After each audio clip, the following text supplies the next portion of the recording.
तो अभी तो टाई की गांठ गले में है और टाई नीचे झूल रही है। अगर शर्म करता रह गया तो टाई की गांठ तो गले में ही रहेगी, पर टाई को ऊपर पंखे से लटका रखना है। 2-2 कंपनियों में डायरेक्टर, 3-3 कंपनियों का प्रोपराइटर, 3 माइंस का ओनर और करोड़ों का प्रॉपर्टी बिजनेस वाला बिजनेसमैन आपको ये गारंटी देकर के जा रहा है कि बिजनेस से भी बेहतर आप। मैं पिछले 2 साल से इस अभियान का हिस्सा हूं। क्यों मैंने 22 सालों तक नहीं किया, जानना चाहते हैं? और अब मैं क्यों कर रहा हूं ये भी जानना चाहते हैं? तो देखिए, मैं पहले से कपड़े का व्यापारी हूं। भिलवाड़ा में कपड़े का फैक्ट्री है मेरा, और पूरे भारत में हर स्टेट में ऐसा कोई भारत का राज्य नहीं है जहां मेरा कपड़ा नहीं बिकता है। और विश्व की कुछ कंट्रीज में कपड़ा एक्सपोर्ट भी करता हूं। तो मैं क्या एसी कैबिन में बैठ के अच्छा खासा पैसा कमा रहा हूं। तो मुझे लगता था यार ये फिर टाई पहन के और गांव-गांव जाकर के ये आरसीएम करने की क्या जरूरत है? पैसा ही तो कमाना है, तो वो तो मैं कमा रहा हूं। तो पैसा मैं कमा रहा हूं तो फिर मुझे ये आरसीएम करने की क्या जरूरत है? हो सकता है आप में से भी जो नए साथी आज आए हैं, ऑलरेडी आप पैसा कमा रहे होंगे। किसी का कोई कपड़े का दुकान होगा, किसी का किराने का व्यापार होगा, किसी के खेती बाड़ी से बहुत अच्छी इनकम आ रही होगी, कोई फाइनेंस के बिजनेस में होगा, कोई माइनिंग के बिजनेस में होगा, कोई पॉलिटिक्स में होगा, किधर भी होगा। पैसा हम कहीं भी कमा सकते हैं। तो मेरे को ये लगता था कि पैसा कमाना ही जिंदगी में इंपॉर्टेंट होता है, और इस एक गलतफहमी की वजह से 22 साल इस सिस्टम से मैं दूर रहा। अच्छा, पर एक बात बताइए, आप में से कितने लोगों को लगता है कि पैसा कमाना बहुत महत्वपूर्ण है? मुझे तो लगता है ना। पर जब मैं पैसा उधर कमा रहा हूं तो फिर आरसीएम करने की क्या जरूरत है? हाँ जी, फिर आरसीएम करने की जरूरत क्या है? क्या मैं ये पैसा कमाने के लिए कर रहा हूं? नहीं ना। देखिए, इसमें क्या होता है, 22 साल तक मुझे समझ नहीं आया, पर 22 साल बाद एक वैश्विक घटना घटती है जो कोविड आया था। और कोविड आया तो पूरी दुनिया में लॉकडाउन लग गया। यहां भी लगा था क्या? सब कुछ बंद हो गया, सब घरों में बंद थे, सब कुछ बंद हुआ तो मेरी फैक्ट्री भी बंद हो गई। फैक्ट्री बंद हुई तो इनकम आना भी बंद हो गई। अब कुछ दिनों तो लॉकडाउन में बड़ा मजा आया था, घर में सबके साथ रह रहे थे, अच्छा लग रहा था। कुछ दिनों बाद चिंता शुरू हुई कि यार ये कब खुलेगा, और मेरी फैक्ट्री नहीं आ रही है तो इनकम भी नहीं आ रही है, तो कैसे इसको लाइफ को मेंटेन किया जाएगा। फिर टेंशन हुई कि मेरे साथ जो लोग काम कर रहे हैं, अगर मेरा बुरा हाल है तो उनका क्या हो रहा होगा। फिर लगता था कि यार दुनिया में और कई लोग हैं, दिहाड़ी मजदूर हैं, जो रोज कमाते हैं, रोज खाते हैं, उनका क्या हो रहा होगा। और ऐसे पूरी दुनिया का दायरा टेंशन में था कि यार कई लोग कहीं नौकरी करते हैं, कहीं कुछ और करते हैं, बैंक में जो लोग काम करते हैं, क्या हो रहा होगा। तो सोचते सोचते आरसीएम वालों की भी टेंशन हुई कि यार आरसीएम वालों का क्या हो रहा होगा।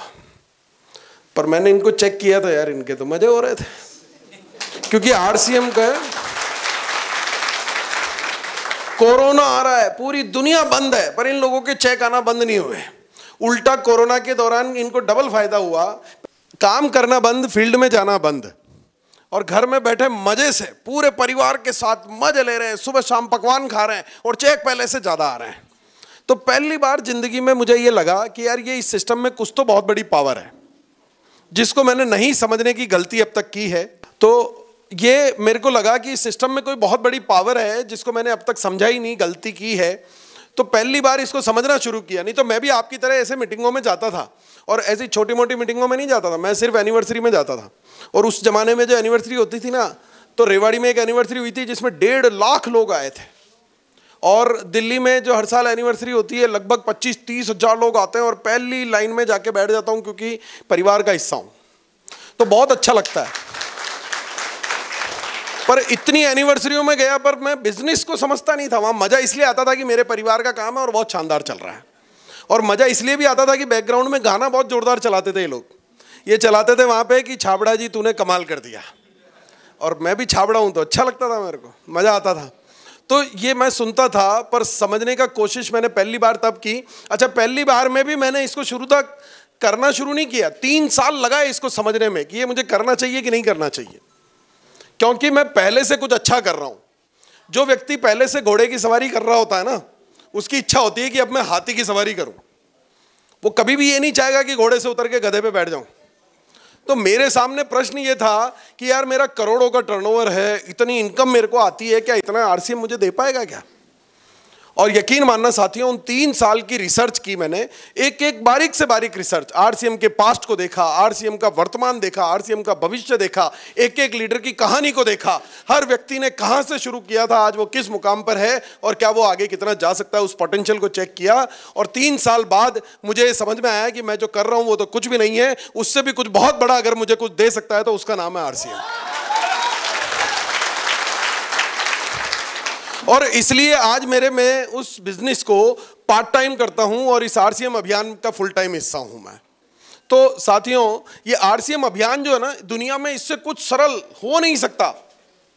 अगर आपको इससे सरल कुछ पता है, मैं आज पूरी चीज बताने वाला हूं। जो 3 साल की मेरी रिसर्च है ना, वो पूरा निचोड़ आज आपको देने वाला हूं। अगले 1-1.5 घंटा अगर आपने मुझे ढंग से सुन लिया तो बहुत मजा आपको आने वाला। देखो, एक किस्सा सुनाता हूं आपको।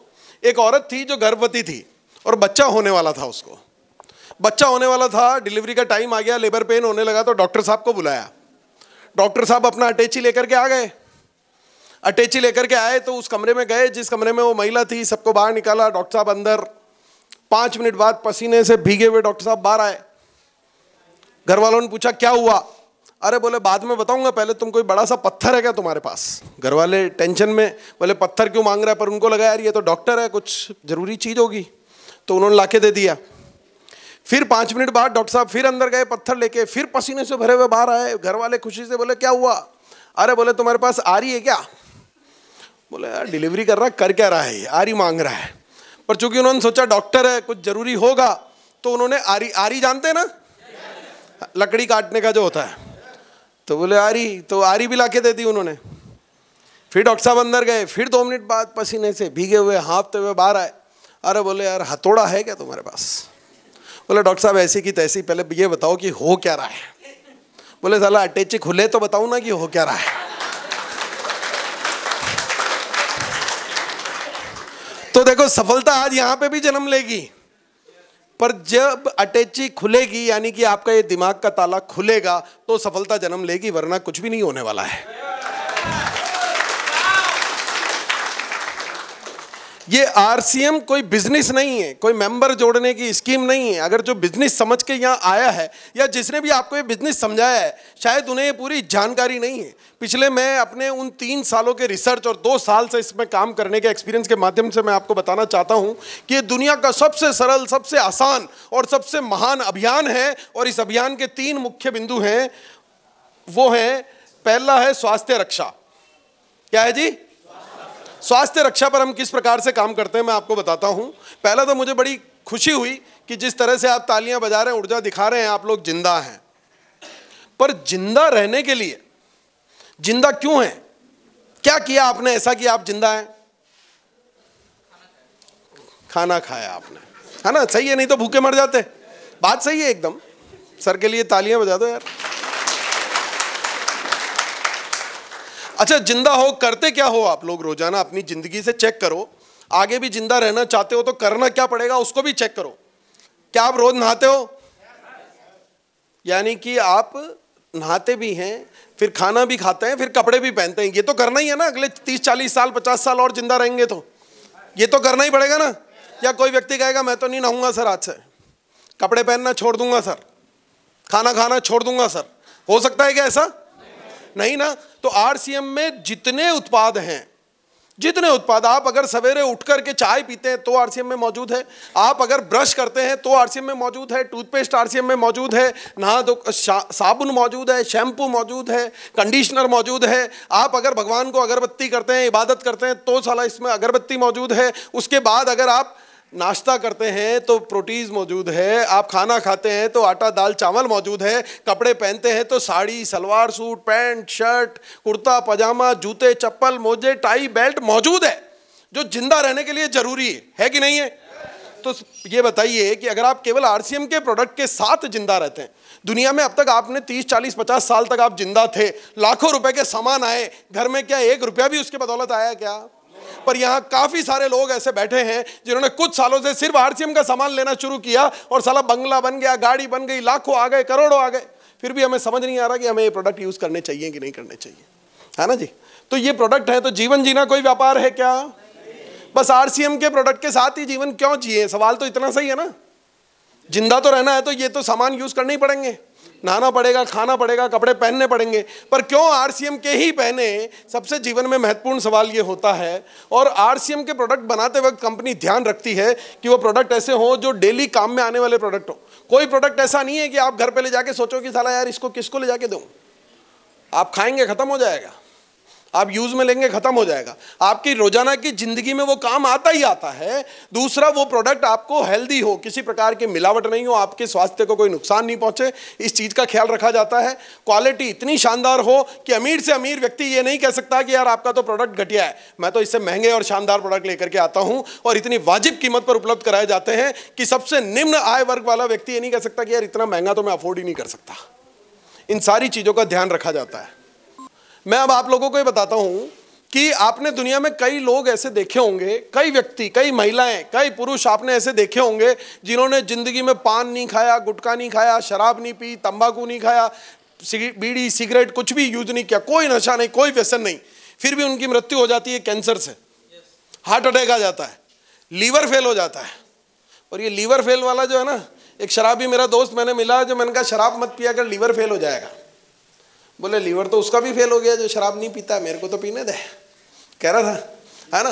पर लीवर फेल क्यों हो जाता है? जब हमने कोई नशा ही नहीं किया, कोई व्यसन नहीं किया, कोई चीज हमने की नहीं, तो ऐसा क्यों हो जाता है? क्योंकि बाजार में जो सामान मिलते हैं, इस हॉल में कोई ऐसा व्यक्ति है जिसने पार्ले जी का बिस्कुट नहीं खाया हो?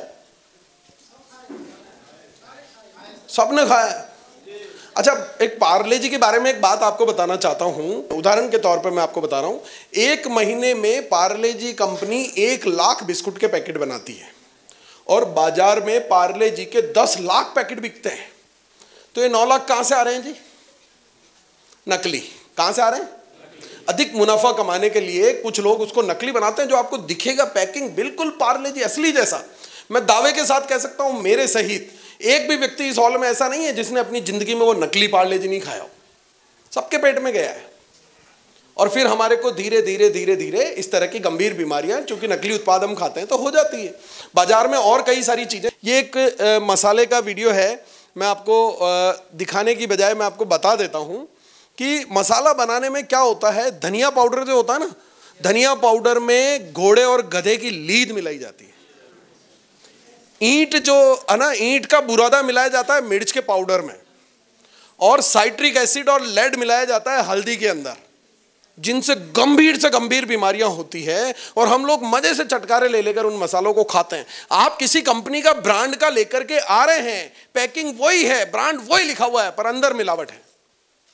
आप जज नहीं कर सकते, आप चेक नहीं कर सकते। और तो और मैं बताता हूं आपको कि कोई रसोई में कोई ऐसी चीज है जो बिना नमक के बन जाए? नहीं बन सकती। और शक्कर के बिना कोई त्योहार पूरा हो सकता है क्या? वो नमक और शक्कर जो है वो भी प्लास्टिक से बनाए जा रहे हैं, फैक्ट्री में बनाए जा रहे हैं। कि ये नमक और चीनी भी किससे बन रही है? प्लास्टिक से बनाई जा रही है। अब आप कहां बच सकते हैं? अच्छा, इतना पार्ले जी आपने खाया, लाखों रुपए का पार्ले जी आप खा गए। आप चाहें कि यार पार्ले जी की फैक्ट्री मुझे देखनी है, तो देख सकते हैं क्या आप लोग? आरसीएम वर्ल्ड कितने लोग गए आप में से? हाथ ऊंचा करके बताओ। ओहो गरज। तो ये मुझे बताइए कि क्या आपने वहां पे कोई फैक्ट्री देखी कि आरसीएम वर्ल्ड में? क्या क्या देखा? आटा बनते हुए देखा, मसाले बनते हुए देखे, नमकीनें बनती हुई देखी। आप जब देखने गए थे तो आपको गेट पे रोका गया था क्या कि पहले तेरी आईडी चेक करा? आईडी चेक नहीं करी? आपसे ये भी नहीं पूछा कि आप आरसीएम के मेंबर हो या नहीं हो? कुछ भी नहीं पूछा, आप गए और देख लिया। अच्छा, साला जिसको नकली बनाना ही नहीं है उसको किसके बाप का डर? जो मर्जी आए देख ले,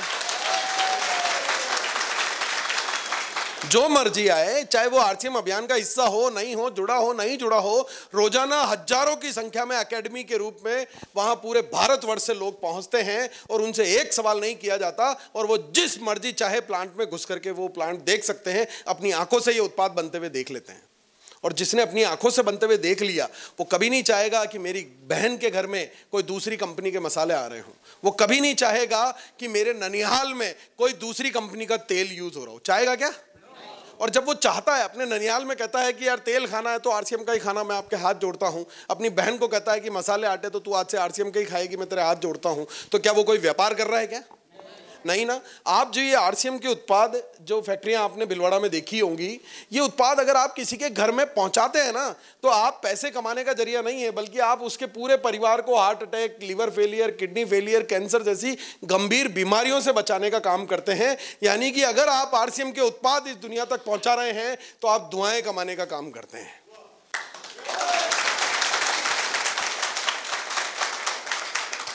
पैसा दुनिया में हजारों जगह कमाया जा सकता है, दुआएं कमाने के लिए सिर्फ आरसीएम को ही उपयोग में लेना पड़ेगा।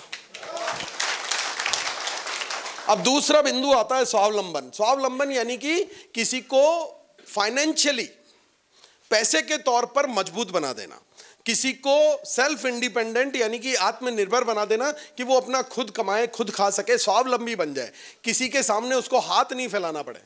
मेरा एक दोस्त है, अब चूंकि मेरा दोस्त है और फाइनेंशियली इतना मजबूत नहीं था, तो मेरे पास आया कि भैया मुझे 10,000 रुपए की जरूरत है। दोस्त है तो दे दिए।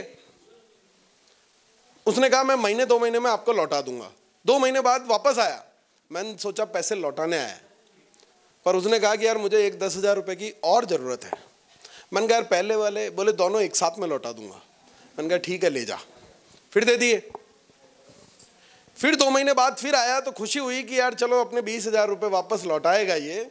पर उसने फिर आकर के कहा कि यार इस बार मेरे कुछ गंभीर प्रॉब्लम है, घर में कोई बीमार है, शादी भी है, ऐसा भी है, वैसा भी है, तो मुझे 50,000 रुपये की जरूरत है। मेरी जगह आप होते तो दे देते क्या? मैंने भी नहीं दिए। यार कैसे कैसे देंगे? अब आप उसको, अच्छा मैंने क्या किया, मेरा एक मित्र है जो फाइनेंशियली थोड़ा कमजोर था, मैंने उसको आरसीएम करना सिखा दिया।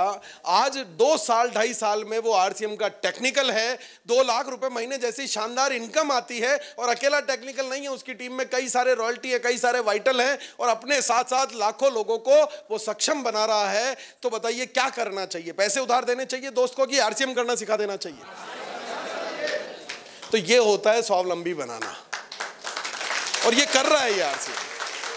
जब आप ये काम करते हैं तो केवल खुद पैसा नहीं कमाते हैं, जब तक आप अपने साथ कई लोगों को सक्षम नहीं बना सकते, तब तक आप भी सक्षम नहीं बन सकते। ये डिजाइन ही ऐसा है कि अगर संजीव सर इसमें बड़े हुए हैं, आज सुधी मैडम इसमें बड़ी हुई है, मंडल मैडम बड़ी हुई है, सर बड़े हुए हैं, तो इनके साथ लाखों लोग हैं जो आज इसके माध्यम से घर, बंगला, गाड़ी, इनकम शानदार ले रहे हैं। ये ऐसे ही काम करता है। तो इसके माध्यम से हम दुनिया को स्वावलंबी बनाते हैं। और पैसा कमाने के लिए हमें कुछ बिजनेस करना हो, और मान लो पार्ले जी की एजेंसी लेनी हो, तो लाखों रुपए देने पड़ते हैं साहब। लाखों रुपए देने के बाद पार्ले जी की एजेंसी मिलती है, मुफ्त में नहीं मिलती है। और लाखों रुपए देने के बाद भी अगर मैंने मान लीजिए अररिया डिस्ट्रिक्ट के लिए वो एजेंसी ली है, तो अररिया में ही मैं बेच सकता हूं, बाकी दुनिया में नहीं बेच सकता। बेच सकता हूं क्या? एक प्रोडक्ट की एजेंसी, लाखों रुपए का इन्वेस्टमेंट और एक सीमित दायरे में बेचना, और वहीं आरसीएम आपको देता है 450 से ज्यादा प्रोडक्ट की एजेंसी, और उसका भी कोई दायरा नहीं, पूरे भारत में जहां मर्जी चाहो व्यापार करो, पूरे भारत में।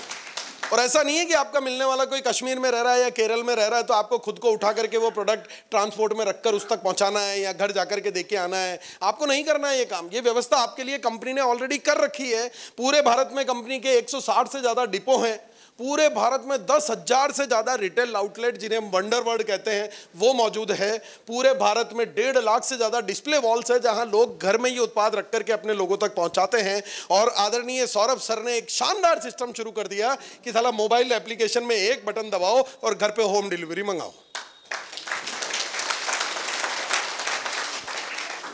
बटन दबाओ, किसी के भी घर पे भिजवाओ। किसी भी शहर में वो रहता हो, उस शहर का आप सेंटर चूज कीजिए, मोबाइल एप्लीकेशन में अपने दोस्त का एड्रेस डालिए, उसके घर पे वो प्रोडक्ट पहुंच जाएगा। और ऐसा मैं कर रहा हूं, अपने कई दोस्तों के घरों पर ये प्रोडक्ट हर महीने मैं इस मोबाइल एप्लीकेशन के माध्यम से पहुंचा देता हूं। आप इस पावर को काम में लीजिए यार। और ये जो डिस्प्ले वॉल है, इसके माध्यम से मैं चांद पे कोई आदमी रहता हो तो वहां बिजनेस कर सकता हूं यार। एक डिस्प्ले वॉल खुलानी है, प्रोडक्ट पहुंचाना है। आप दुनिया में कहीं भी इसकी ताकत को पहचानो कि कंपनी ने आपके लिए कितना बड़ा सेटअप तैयार कर रखा है कि कोई बहाना आपके पास बचता ही नहीं है। आप सब कुछ कर सकते हैं। और ये सारा सिस्टम मैं कहता हूँ ये इतना सरल है, मैंने जैसा पहले भी कहा, इससे सरल आप कुछ जानते हो तो मुझे भी बता देना, मैं वो भी करने को तैयार हूँ। इतना सरल है कि एक व्यक्ति जो आरसीएम अभियान में जुड़ने से पहले दूध बेचने का काम किया करता था, अपनी साइकिल के पीछे स्टैंड पर दोनों साइड दूध की टंकी लगा करके घर घर जाकर के दूध देने का काम किया करता था। जिंदा इसको भी रहना था, और जिंदा रहना था तो सिर्फ एक निर्णय लिया, जिंदा इसको भी रहना था। इस दूध वाले ने एक निर्णय लिया कि आज से आरसीएम के ही प्रोडक्ट यूज करूंगा, और अगर अच्छा लगा तो दुनिया को भी बताऊंगा। और केवल मात्र इतना सा करने से आज ये इस सिस्टम के रूबी हैं। 5 लाख रुपए जैसी शानदार इनकम आत्माराम कसवा सर को आती है। यार दूध बेचने वाला यार, अगर वो इस सिस्टम का रूबी बन सकता है तो ये अभिषेक छाबड़ा तो डायमंड बनेगा ना यार, बनेगा कि नहीं बनेगा? क्या मैं इससे भी कमजोर हूं? क्या आप अपने आप को इससे कमजोर समझते हैं? इतना आसान कि अगर ये कर सकता है, आपको क्या लगता है कि इस तस्वीर को, केवल इस तस्वीर को देखें, क्या इंग्लिश बोलना आता था, किताबें पढ़ना आता था, कंप्यूटर चलाना आता था, भाषण देना आता था?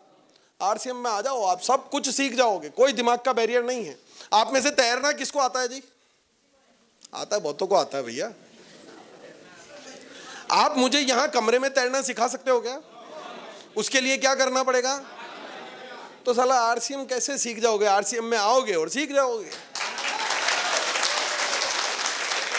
बाहर रह के नहीं सीखा जा सकता।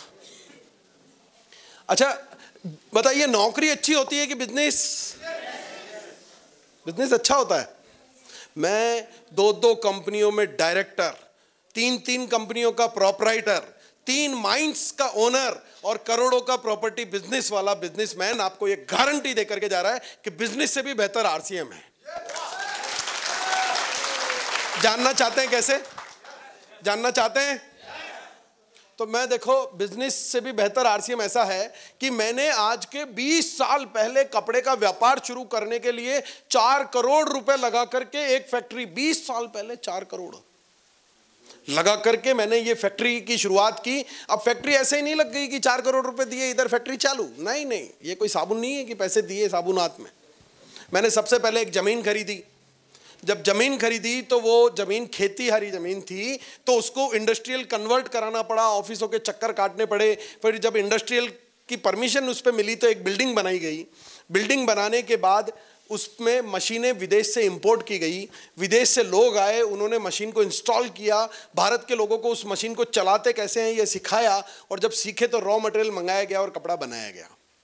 अब यहीं पे बात खत्म नहीं होती है। जैसे ही कपड़ा बनने लगा तो सरकार ने कहा यार फैक्ट्री चलाओगे तो पॉल्यूशन भी होगा, प्रदूषण तो करोगे तुम, तो तुम्हें पॉल्यूशन डिपार्टमेंट की परमिशन लेके आनी पड़ेगी। उसके बाद तुम्हारे को लेबर रखोगे तो लेबर डिपार्टमेंट से परमिशन लेकर के आनी पड़ेगी। बिजली का कनेक्शन लोगे तो इलेक्ट्रिसिटी डिपार्टमेंट से तुम्हें परमिशन लेके आनी पड़ेगी। मीटर लगाना पड़ेगा, डीपी लगानी पड़ेगी, ट्रांसफार्मर लगाने पड़ेंगे, और ऐसा कई सारे डिपार्टमेंट, रिक्को डिपार्टमेंट और कई सारे डिपार्टमेंट की परमिशन लेनी पड़ी। तब जाकर के कपड़ा बनना शुरू हुआ। और कपड़ा बनना शुरू हुआ तो सरकार ने कहा अच्छा बेचोगे? मैंने कहा हाँ। बेचोगे तो मुनाफा भी होगा? मैंने कहा हाँ। तो बोले फिर हर महीने तुम्हारे को जीएसटी भी जमा कराना पड़ेगा। जीएसटी का रिटर्न भर करके जमा कराना पड़ेगा, फिर हर महीने टीडीएस का रिटर्न भर करके जमा कराना पड़ेगा, फिर साल के अंत में इनकम टैक्स का रिटर्न भर के इनकम टैक्स जमा कराना पड़ेगा। इनकम टैक्स साल के अंत में भरोगे, पहले एडवांस टैक्स तुम्हें हर 3 महीने में जमा कराना पड़ेगा। और इतना सारा करने के बाद भी काम खत्म नहीं होता। स्टाफ रखना पड़ता है, तनख्वाह बांटनी पड़ती है, बिजली के बिल भरने पड़ते हैं, और फिर रंगदारी वाले आ जाते हैं, बोले हम कहाँ जाएंगे, हमारा भी तो है भैया। लेबर कहती है हमारी भी एक यूनियन है भैया। अड़ोस पड़ोस में कोई जगराता, कोई माता जी नवरात्रा, दुर्गा पूजा, गणेश पूजा, बोले चंदा चाहिए, वो भी आ जाते हैं। फिर पड़ोस वाला थाना भी आ जाता है, बोले भैया चाय पानी तो हम भी पीते हैं। साला इतना ताम झाम झमेला करने के बाद कपड़ा बनता है, फिर उसको उधार बेचते हैं, फिर उधार को मांगने के लिए जब वापस जाते हैं तो कई तरह के ताने सुनते हैं, ट्रांसपोर्टेशन होता है, सब कुछ होता है। इतना झमेला करने के बाद जितनी इनकम मैं कमाता हूं ना, कोई ऑफिस खोल रखा है आपने? सर कोई ऑफिस खोल रखा है, कोई स्टाफ रख रखा है, कोई डिपार्टमेंट की परमिशन लेनी पड़ती है, कोई एनओसी लेनी पड़ती है, आपको कोई लेबर रखनी पड़ती है, अकाउंट्स मेंटेन करने पड़ते हैं, हिसाब किताब रखना पड़ता है। कुछ नहीं करना पड़ता, बिना किसी तामझाम झमेले के मुझसे ज़्यादा पैसा आरसीएम के टॉप सीनियर लीडर्स कमा रहे हैं यार।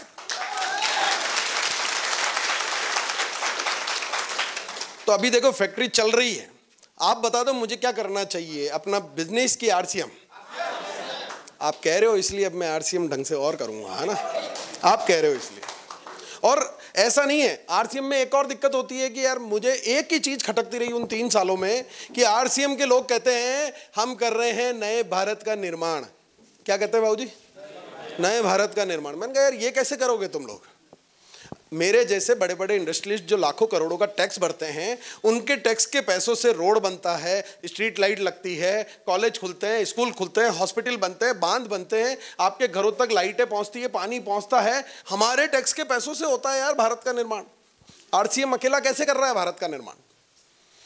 तो फिर बात जब समझ में आई तो मुझे लगा कि टैक्स पेयर करते हैं भारत का निर्माण। फिर एक तस्वीर मैंने देखी उन 3 सालों की रिसर्च के दौरान, तो वो जो तस्वीर नजर आई वो 2 भाइयों की तस्वीर थी। एक का नाम है समुद्रनाथ योगी, दूसरे का नाम है शंभुनाथ योगी। ये दोनों भाई आरसीएम की शुरुआत से पहले मेरे यहाँ ड्राइवर के तौर पर काम किया करते थे और दोनों भाइयों की तनख्वाह थी 3,500 रुपये महीना। एक भाई आज भी ड्राइवर है, आज भी सौरभ सर की गाड़ी वही चलाता है, फाटक खोल के सर को बिठाता है, अटैची उठा के डिग्गी में जमाता है और जब सर अंदर ऑफिस में बैठे होते हैं तो कपड़ा लेके गाड़ी चमकाता है। 20,000 रुपये उसकी तनख्वाह बढ़ते बढ़ते कितनी हो गई?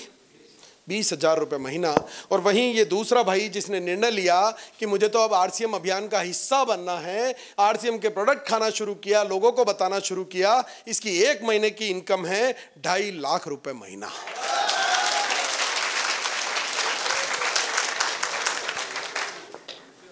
कितनी है जी?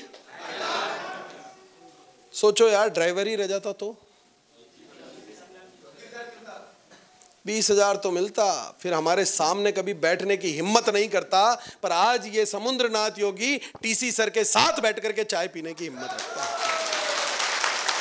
पैसे के साथ साथ ये सम्मान आरसीएम आपको दिलाता है। और केवल इतना ही नहीं, अब बताओ मुझे कि कौन करता है नए भारत का निर्माण? आरसीएम की मेरे जैसे टैक्स पेयर कैसे करता है आरसीएम? मैं आपको बताता हूं कि कुछ टैक्स पेयर्स के टैक्स चुकाने से भारत का निर्माण नहीं होगा, बल्कि आरसीएम जैसी शक्ति के साथ मिलकर के भारत के प्रत्येक नागरिक को इनकम टैक्स चुकाने वाला जब हम बना देंगे तो इस नए भारत का निर्माण होगा।